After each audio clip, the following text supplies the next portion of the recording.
Olha, eu não sei quem fez esse vídeo explicando a história do dinheiro. Só que como ele ficou muito bem resumido e muito bem explicado, eu vou compartilhar ele com vocês. Esse é o primeiro passo que você tem que dar. Porque quando você compreende a história do dinheiro, tudo se torna mais fácil para que você compreenda a importância do Bitcoin para o mundo. Então, passo 1, entenda a história do dinheiro. Passo 2, entenda como o Bitcoin funciona, quais os problemas que ele resolve da sociedade. Eu também tenho um vídeo aqui no canal que mostra sobre os fundamentos do Bitcoin. Passo 3, coloque o pezinho na água, compre uma fração muito pequena de Bitcoin, certo? Eu tenho um vídeo aqui também explicando como que você consegue comprar Bitcoin da forma mais simples possível. Aí depois você pode partir para estratégias mais avançadas. É isso que eu também ensino na minha mentoria. Eu tenho um vídeo também aqui explicando sobre uma estratégia mais avançada para que você tenha renda passiva em dólar e que você consiga realizar lucro sem jamais vender os seus bitcoins. Só que esse passo você vai dar quando você compreende sobre autocustódia. Então, se nessa jornada você tiver dúvidas, você não precisa ficar procurando vários vídeos na internet. Você vai clicar num link aqui e tem um link direto para falar comigo no meu WhatsApp. Você vai fazer a pergunta para mim e eu vou te direcionar. Eu vou te mostrar se você já está preparado para uma mentoria ou se você pode ir consumindo conteúdo gratuito. Tá certo? Então, aproveite o vídeo. Olá! Hoje a gente vai entrar de cabeça numa história fascinante, a do dinheiro. É uma jornada de milhares de anos, sabe? Cheia de problemas, soluções geniais e que nos trouxe exatamente até o ponto em que estamos hoje. E essa é a grande questão, né? A pergunta que vai guiar toda a nossa conversa. Pensa nisso como se a gente fosse uma espécie de detetive do tempo. Para entender o futuro do dinheiro, primeiro a gente precisa desvendar o passado. Bora lá? Certo. Então, por onde a gente começa? Pelo começo de tudo, claro.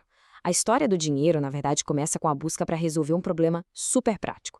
Como é que se troca valor sem ter que sair por aí carregando galinha debaixo do braço? E uma das primeiras respostas que a humanidade encontrou foi o sal. É isso mesmo, sal de cozinha. Pensa só, era essencial para a vida, super valioso e não dava para achar em qualquer lugar. Então ele virou uma espécie de moeda, bem primitiva, mas que funcionava.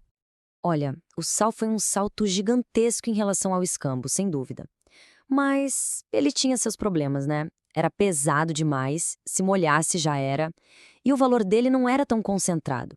Ficou bem claro que a humanidade precisava achar uma solução melhor. E essa busca por algo melhor nos leva direto para a próxima grande virada na história do dinheiro, os metais preciosos. E o grande astro aqui, claro, era o ouro.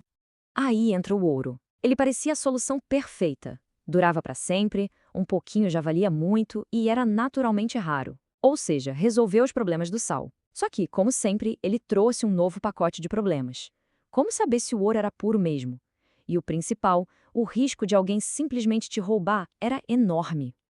E é aqui que a coisa fica interessante. A próxima evolução não foi um novo material, mas sim uma ideia. Uma ideia que mudou tudo. E se em vez de carregar o ouro físico, as pessoas pudessem carregar só uma promessa daquele valor?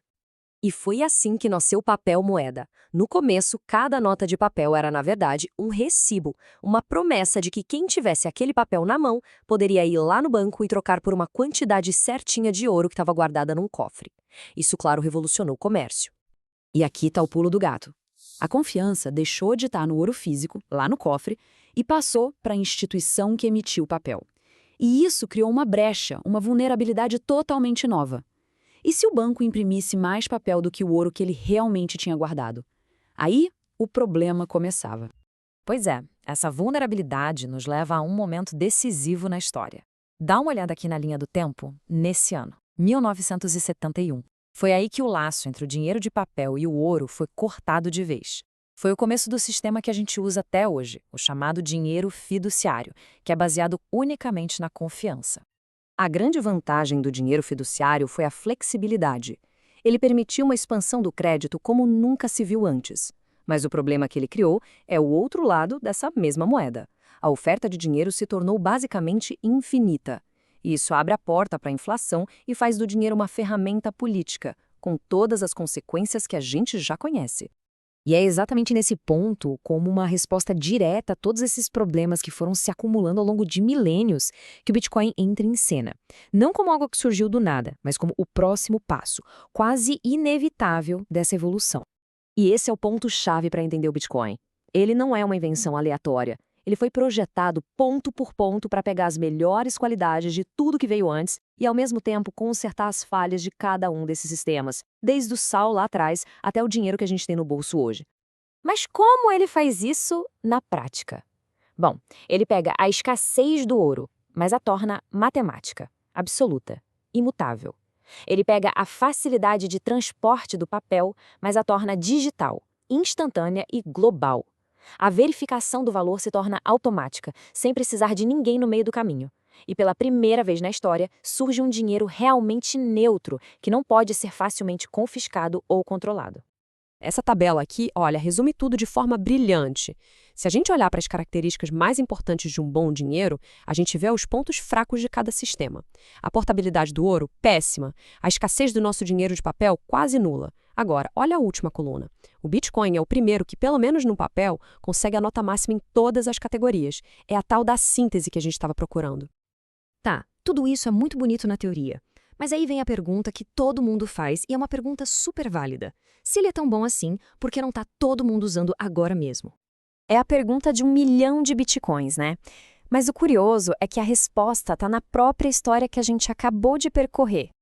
Adotar um dinheiro novo nunca é algo que acontece da noite para o dia. O papel moeda demorou séculos para ser totalmente aceito no lugar do ouro. Os cartões de crédito? Décadas. Mesmo tecnologias mais recentes levaram anos para virar padrão. Mudança de dinheiro é um processo lento, sempre foi. Então, o fato de pouca gente usar hoje não quer dizer que o projeto falhou. É só um retrato de onde a gente está nessa longa jornada de adoção. A história mostra que, no fim das contas, a tecnologia mais eficiente acaba vencendo. Leve o tempo que levar.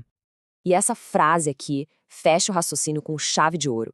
A evolução do dinheiro é uma história de problemas e soluções. Bitcoin é o próximo capítulo. É isso. É uma progressão constante, um desafio levando ao outro, uma solução criando um novo problema, até chegarmos aqui. E a gente termina com essa provocação. Se essa longa viagem pela história ensinou alguma coisa, é que a melhor forma de dinheiro, a mais eficiente, sempre acaba prevalecendo. A verdadeira pergunta, então, talvez não seja se o mundo vai perceber isso, mas quando.